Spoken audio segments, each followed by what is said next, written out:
Assalamualaikum warahmatullahi wabarakatuh. Shalom, Om Swastiastu, Namo Buddhaya, salam kebajikan. Tabi pun. Yang terhormat Ibu Gamila Nuri Utami, SPD MPD, selaku dosen pengampu mata kuliah pembelajaran kimia berbasis etnosains dan kearifan lokal. Sebelumnya, izin memperkenalkan diri. Nama saya Aprina No Pratilopa. Bersama rekan-rekan saya, yakni Jenny Loisa Vera, Nayu Septa Apriani, Bunga Ria Lestari Simamora, Suci Wulandari. Kami dari kelompok 5 akan mempresentasikan proyek kerja kami tentang menganalisis budaya Lampung yang berkaitan dengan kimia. Di sini, kami mengambil proyek tentang tempoyak durian. Selamat menyaksikan. Tempoyak adalah makanan khas hasil dari fermentasi durian. Pembuatan tempoyak menjadi tradisi Lampung, terutama di wilayah Lampung Barat dan Tengah. Yang mana, jika sudah musim durian tiba, daerah tersebut yang terbanyak menghasilkan atau membuat tempoyak secara tradisional dan diwariskan di lintas generasi. Selanjutnya yakni tradisi tempoyak di Lampung. Yang pertama, pada umumnya dibuat saat musim durian berlimpah. Kemudian yang kedua, dilakukan bersama-sama oleh keluarga atau bergotong royong. Yang ketiga, disimpan untuk keperluan konsumsi harian maupun upacara adat. Dan yang terakhir, warisan dari nenek moyang. Nah, yang pertama seperti pada umumnya, musim durian jadi momen penting. Tradisi membuat tempoyak biasanya dilakukan saat musim durian tiba, ketika durian sangat berlimpah dan harganya murah. Masyarakat tidak membuang durian terlalu matang, tetapi diolah jadi tempoyak untuk disimpan. Yang kedua tadi, dikerjakan bersama-sama atau gotong royong. Pembuatan tempoyak sering dilakukan oleh keluarga bersama-sama. Di desa, proses ini bisa jadi momen kebersamaan, bahkan diselingi dengan cerita atau keseruan lainnya. Kemudian yang ketiga, disimpan sebagai bekal atau sajian adat. Tempoyak disimpan dalam toples untuk dimakan kapan saja. Di beberapa daerah di Lampung, seperti di daerah saya pesisir, biasanya tempoyak juga disajikan dalam acara adat seperti perkawinan, sunatan, atau bahkan acara meninggal. Kemudian, yang keempat ada ragam olahan tempoyak.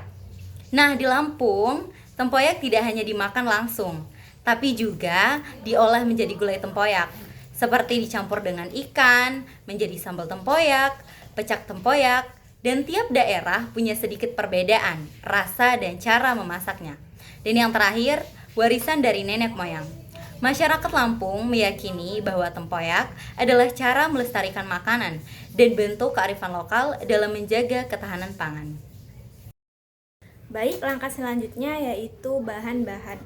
Karena kita akan membuat tempoyak durian, maka bahan yang paling wajib yaitu buah durian yang sudah matang. Kemudian garam. Garam ini akan membantu proses terjadinya fermentasi. Kemudian yang ketiga adalah wadah yang tertutup, biasanya menggunakan toples. Langkah selanjutnya yaitu proses pembuatan. Yang pertama, kita menyiapkan buah durian yang sudah matang, kemudian memisahkan daging durian dari kulitnya, dan kita menambahkan garam.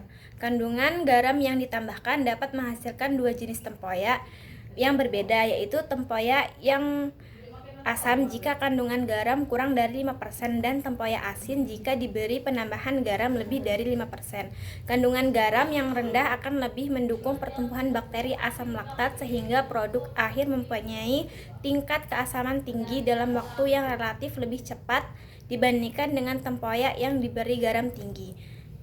Kemudian kita memasukkan daging durian yang telah dipisahkan tadi ke dalam toples yang rapat dan disimpan dalam suhu kamar 7-10 hari. Selanjutnya yaitu hubungan dengan kimia. Pengolahan daging durian dapat dikategorikan sebagai pengolahan yang melibatkan mikroba atau diproses secara mikrobiologi, dan pengolahan secara fisika kimia. Pengolahan secara mikrobiologi merupakan proses pengolahan yang melibatkan bakteri asam laktat atau fermentasi. Asam laktat digunakan sebagai bahan pengasam yang dapat menurunkan pH, sehingga pertumbuhan bakteri patogen akan terhambat. Dalam ilmu kimia, proses ini dipelajari dalam pokok bahasan reaksi kimia organik, di mana fermentasi adalah proses produksi energi dalam sel dalam keadaan anaerobik atau tanpa oksigen. Selanjutnya, reaksi kimia yang terjadi dalam proses pembuatan tempoyak adalah reaksi fermentasi asam laktat heterofermentatif. Artinya, selama proses terbentuknya produk tempoyak tidak hanya menghasilkan asam laktat saja, tetapi juga menghasilkan produk asam organik lainnya. Di antara produk asam organik tersebut adalah asam asetat, asam propionat, dan CO2. Dalam proses reaksi fermentasi, senyawa glukosa yang terdapat di dalam daging durian akan diubah oleh bakteri asam laktat, yaitu Lactobacillus casei dan Lactobacillus fersantum, menjadi glukosa 6P. Kemudian diubah menjadi glukonat 5P dan berubah lagi menjadi silose 5P CO2. Silose 5P CO2 nantinya akan terurai menjadi dua senyawa, yaitu trose 3P dan asetil P. Senyawa trose 3P akan diubah menjadi senyawa asam pirufat. Kemudian, barulah diubah lagi menjadi senyawa asam laktat. Diperkirakan, kemampuan menghasilkan asam laktat ini berlangsung sekitar 5 hingga 7 hari. Beberapa hari berikutnya, barulah senyawa ini akan terurai menjadi asam propionat, asam asetat, dan CO2. Kemudian proses mengajarkan kepada murid. Yang pertama itu kalimat pembuka topik. Kalian pernah memakan durian atau kalian pernah memakan tempoyak?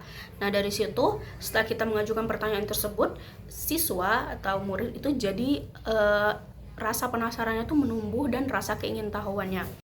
Kemudian ceritakan kepada mereka itu proses tradisionalnya, bisa menggunakan gambar atau penjelasan kita. Jadi kalau menggunakan gambar atau video, kita bisa menjelaskannya. Contoh, mungkin memisahkan daging durian dari bijinya, kemudian kita hancurkan, kemudian kita beri garam, dan kita simpan di toples selama 7-10 hari. Nah, yang ketiga itu bisa ajak mereka menebak, kenapa ya durian didiamkan itu bisa jadi asam, padahal kan dia cuma didiamkan. Nah, ini tuh bisa membuat mereka itu penasaran juga, dan rasa keingintahuannya tuh meningkat. Jadi mereka bisa men-searching atau bisa juga mencari informasi lainnya. Kemudian itu yang keempat itu menjelaskan proses fermentasinya dengan bahasa yang sederhana. Jadi kita bisa menjelaskan proses kimia ini yang terjadi itu secara sederhana, seperti di dalam durian itu ada gula, kan durian itu rasanya manis. Nah, bakteri baik itu memakan gula yang di dalam durian tersebut. Nah, lalu menghasilkan zat asam. Nah, zat asamnya ini itu disebut asam laktat, sehingga tempoyak ini bisa menjadi asam walaupun hanya didiamkan. Kemudian itu menghubungkannya dengan konsep kimia. Nah, jadi kita tuh menghubungkannya dengan konsep kimia. Jadi menjelaskan tuh perubahan pH yang terjadi.